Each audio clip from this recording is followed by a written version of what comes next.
Hi, welcome to kiddie channel. అత్యాస మామిడి పళ్ళ దొంగ.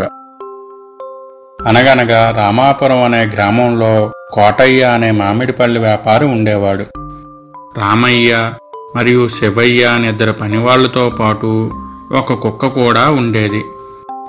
కోటయ్య మామిడి పళ్ళ కాలంలో మామిడి పళ్ళను రామయ్య శివయ్యల చేత మామిడి బుట్టల్లో మామిడి పళ్ళను సర్ది వాటిని చిన్న వ్యానులో తన దుకాణం దగ్గరకు తీసుకుని వెళ్ళి మామిడి పళ్ళను విక్రయించేవాడు.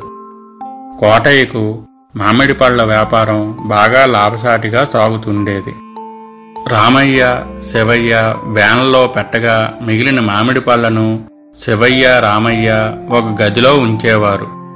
వాటిని లెక్కపెట్టి కోటయ్యకు అప్పగించేవాడు. ఇలా కొన్ని రోజులు జరగసాగింది. ఒకరోజు శివయ్యకు దొంగ బుద్ధి కలిగింది. మామిడి పళ్ళ బుట్టను దొంగలించి అమ్ముకుంటే డబ్బులు వస్తాయని ఆలోచించాడు. ఒకరోజు రాత్రి మామిడి పళ్ళ బుట్టను దొంగలించాడు శివయ్య. మరుసటి రోజు రామయ్య వచ్చి మామిడి పళ్ళ బుట్టను లెక్క పెట్టసాగాడు. కానీ ఒకటి తక్కువగా అనిపించింది. ఏమిటయిందని ఆలోచించసాగాడు రామయ్య. నా లెక్క తప్పు ఏమో అని సర్దుకుపోయాడు రామయ్య. మరుసటి రోజు మరలా శివయ్య మామిడి పళ్ళ బుట్టను మరలా దొంగలించాడు. మరలా రామయ్య మరుసటి రోజు లెక్క పెట్టసాగాడు.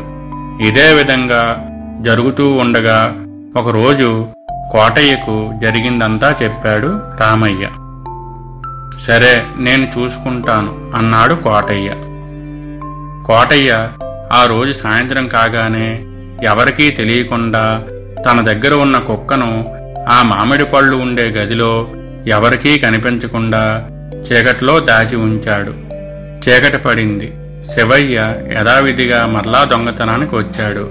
శివయ్యకు తెలియక గదిలోకి వెళ్ళసాగాడు. కుక్క ఒక్కసారి అరవడంతో శివయ్య భయపడి పరుగు తీయడం మొదలుపెట్టాడు. వెంటనే కోటయ్య రామయ్య శివయ్యను పట్టుకున్నారు. దానితో శివయ్య తలదించుకొని క్షమించమని వేడుకున్నాడు.